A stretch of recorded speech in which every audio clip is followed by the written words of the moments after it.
Maşının qabağında durub, biri arxasında icazə vermirlər ki, maşını sürüm. Maşınla da məni sıxıb sağa saxlayıblar. Sıxa verdilər bura.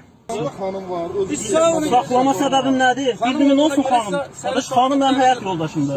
Ne yapıyorsun? Başka dedik hanım bak yine aşağı bir tane vesika çektik. Bildim, niyə aşağı düşürmüşüm mən maşından? Ha? Mən niyə aşağı düşməliyəm ki? Niye saklamışsın ki bunu? Saxlamışam da yolun ərazisidir. Yolun ərazisidir, qardaş. Hayat yok. Ben de burası sahə rəisi. Bildiyimi sahə rəisidir. Şəxsiyyət vəsiqəm burada, nə sizinlə? Yoxsuz. Səbəb nədir saxlanma səbəbi? Saklama səbəbi şübhəli şəxsim saxlamısan Ha, maşını. buyur. Burada başqa hərəkət edilmir. Zəhmət olmasa şeydir, maşına niyə girmişsiniz qardaş? Ha? Niyə girsən maşına? Girməmişim maşın. Ziyalı oğlansan, cavan oğlansan, bütün özümü təqdim edir ki, mən falan gəzir. Yoksa saxlan ki götürsün 102 xanım falan kes falan kes. Bildim, niyə saxı vaxtımı alırsınız, yaxşı. Bildim də niyə vaxtımı alırsınız? Niye saxlamısan bunu onu soruşursan. Yorulmuşam, dincəlləm burada. Bunun nə var ki? Vaxtında deyərdin də.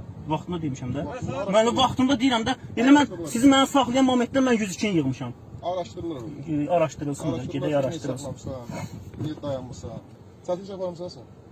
Siz məndən icazəsiz məni necə çəkə bilərsiniz ki? Niye çəkmirsən? Sən Çəkə bilməzsiniz. Sən çəkirsən ki. Mən sizi çəkmirəm ki. Mən maşında özümü çəkib selfie eləyirdim. Yolun qırağında mənzərə çəkirdim, siz gəlmisiniz. Sən mənə çəkin ki, mən də sən çəkin. Bildim, mən sizi çəkmirəm də. Yəni mən özümü çəkirəm. Yoldaşım məni çəkir. Burada yoldaşım məni çəkir. Maşınımın içidir, şəxsi əmlakımdır. Mən öz əmlakımı çəkirəm. Buradan durub məni çəkir. Siz məni niyə çəkməlisiniz? Mən sizi çəkmirəm. Deyirəm ki, siz mənə çəkdin ki, mən də səni çəkirəm. Sən məndən pul istədin, vermədin, belə eləyirsən. Pul istədin? Hə. Yaxşı, tamam. Qapını örtündə zəhmət Mən olmasa. istədi ki, bir deyirlər. Maşının qapısını örtün, zəhmət. Maşını Daşı niyə qoyursunuz ki ora? Biz daş qoymamışıq, daş orada.